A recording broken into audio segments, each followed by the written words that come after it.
말씀은 마가복음 10장 1절에서 12절까지 말씀입니다. 예수께서 거기서 떠나 유대 지경과 요단강 건너편으로 가시니 무리가 다시 모여들거늘 예수께서 다시 전례대로 가르치시더니 바리새인들이 예수께 나와 그를 시험하여 묻되 사람이 아내를 버리는 것이 옳으니까? 모세가 어떻게 너희에게 명하였느냐? 모세는 이혼 증서를 써주어 버리기를 허락하였나이다. 너희 마음이 완악함으로 말미암아 이 명령을 기록하였거니와 창조 때로부터 사람을 남자와 여자로 지으셨으니 이러므로 사람이 그 부모를 떠나서 그 둘이 한 몸이 될지니라.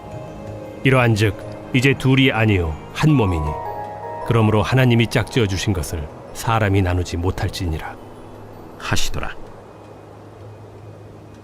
집에서 제자들이 다시 이 일을 물으니 누구든지 그 아내를 버리고 다른 데에 장가드는 자는 본처에게 간음을 행하며 또 아내가 남편을 버리고 다른 데로 시집가면 간음을 행함이니라.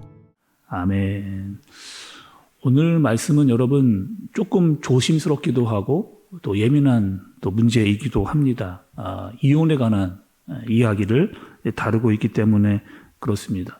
오늘 문제는 어떻게 시작이 되느냐? 바리새인들이 나옵니다. 그리고 이 바리새인들이 다짜고짜 예수님께 나타나서 질문을 하게 되죠. 그리고 그 질문의 의도는 다분하게 예수님을 함정에 빠뜨리기 위한 그런 질문입니다. 여러분 2절의 말씀을 한번 보세요. 바리새인들이 예수께 나와 그를 시험하여 묻되 사람이 아내를 버리는 것이 옳으니까 이렇게 물어봅니다.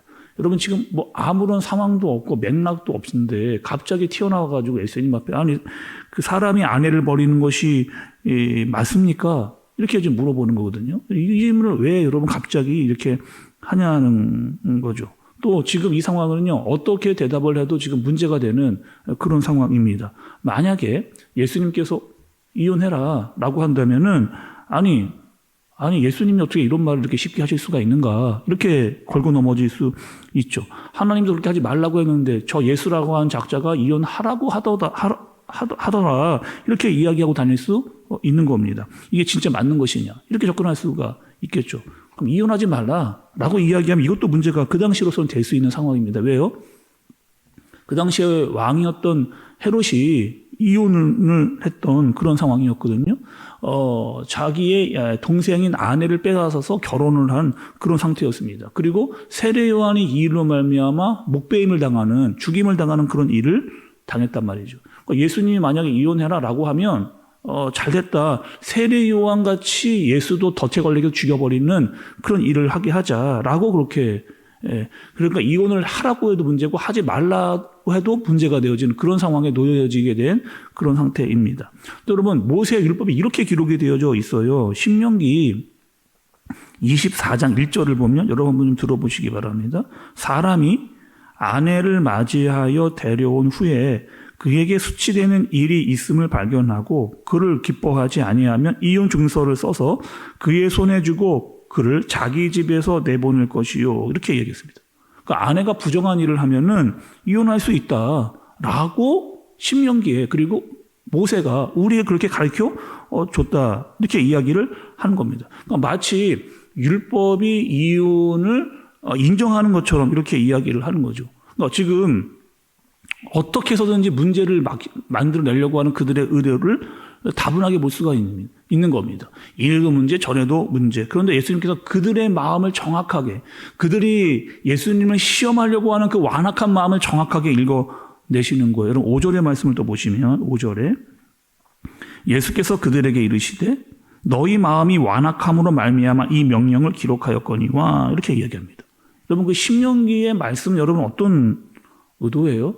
모세가 그 당시에 이혼 증서를 써서 이렇게 하라는 얘기는 여러분 무슨 의미입니까?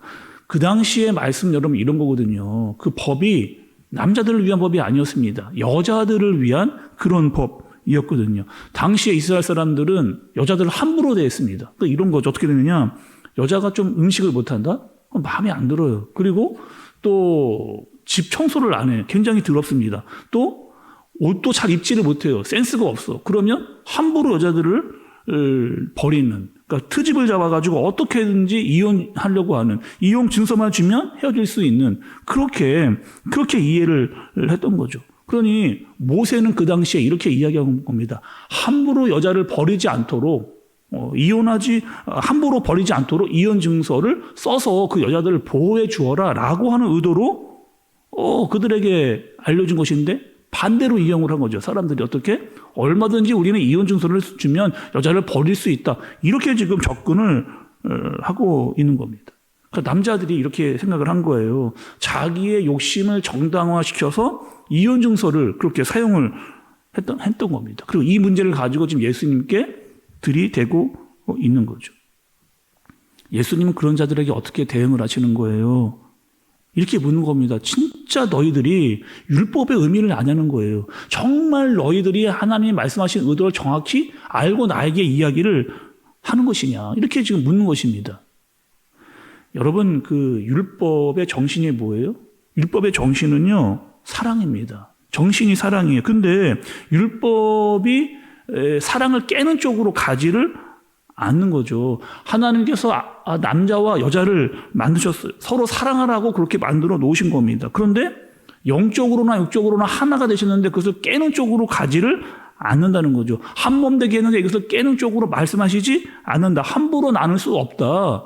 이것이 하나님께서 우리에게 알려주신 율법의 정신, 사랑의 정신이라는 겁니다.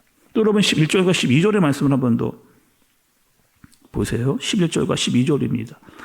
이르시되 누구든지 그 아내를 버리고 다른 데에 장가드는 자는 본처에게 간음을 행하며 또 아내가 남편을 버리고 다른 데로 시집가면 간음을 행함이니라.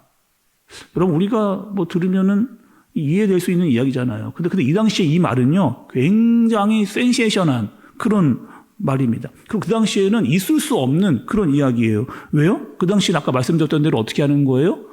남자가 여자를 함부로 대할 수 있는 그런 상황이에요. 여자가 사회적 권리가 없는 그런 때입니다. 그런데 예수님의 지금 말씀의 의도는 뭐예요?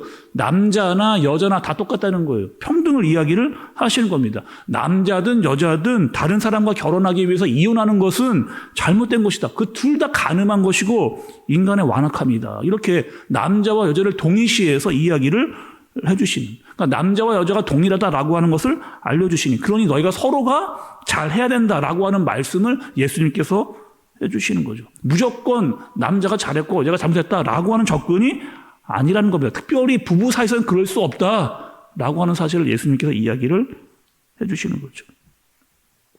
여러분 요즘에 어떠세요? 심심치 않게 주위에 이런 일들이 많이 일어나잖아요. 또 뉴스 기사에도 이런 일들이 가정에 어려움이 있는 일들이 자꾸 나타난 것을 볼 수가 있습니다.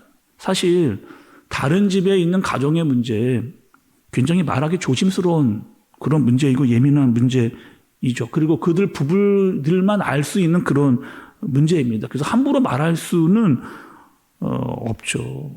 근데 여러분 그 가정 안에의 문제를 잘 들여다보면 이런 문제가 있습니다.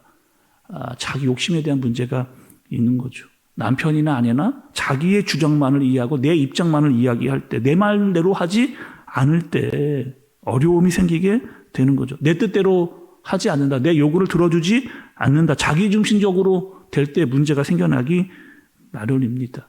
특별히 여러분 부부관계가 그렇죠. 그래서 그럴 때 틈이 생기고 그 틈 점점점 커지게 되고 자꾸 나에게 맞추라고 하다 보니까 어려움이 생겨나게 되어지는 여러분 부부 사이가 그럴 수 있나요? 나에게만 맞춰라 라고 해서 부부 사이가 온전하게 이루어질 수 있나요? 일방적인 관계로 요구되어질 수 있나요? 부부는요 여러분 상하 복종의 관계가 아니잖아요. 서로 동등한 관계입니다. 한 몸을 하나님께서 이루라고 말씀을 하셨어요. 그래서 서로가 서로를 잘 챙겨야 되고 보듬어야 되고 서로 위로하고 격려할 수 있는 그런 사이가 바로 부부 사이라는 거죠. 일방적으로 나에게 맞추라 이러면 깨지게 되어져 있는 겁니다. 오늘 말씀은 이렇게 이야기하시는 거예요. 특별히 이혼의 문제를 이야기하시면서 예수님은 부부의 관계를 이야기하십니다. 남편도 아내도 서로를 맞추라. 그리고 서로를 잘 세워가라. 그래야 부부가 살아야 가정이 잘 살아난다 라고 말씀해 주시는 거죠. 그런 가정을 그런 부부로 잘 세워져 가는 저와 여러분들 되어지시기를 예수님의 이름으로 축복합니다. 기도하겠습니다. 하나님 아버지, 오늘 이혼의 문제를 통해 가정의 문제를 예수님께서 이야기하고 계십니다. 조심스럽고 또 예민한 부분임에도 불구하고 예수님께서 말씀하시는 것은 가정을 잘 세워가기 위해서 또 일방적인 관계가 되지 않도록 완악함 때문에 내 입장만 말하지 않게 말씀을 주셨습니다. 하나님 가정이 남편과 아내가 영적으로 육적으로 강건할 수 있도록 인도하여 주옵소서. 서로를 잘 아끼고 세우고 사랑하는 관계로 가정이 세워져 갈 수 있도록 주님께서 인도하여 주옵소서. 예수님의 이름으로 기도드리옵나이다. 아멘.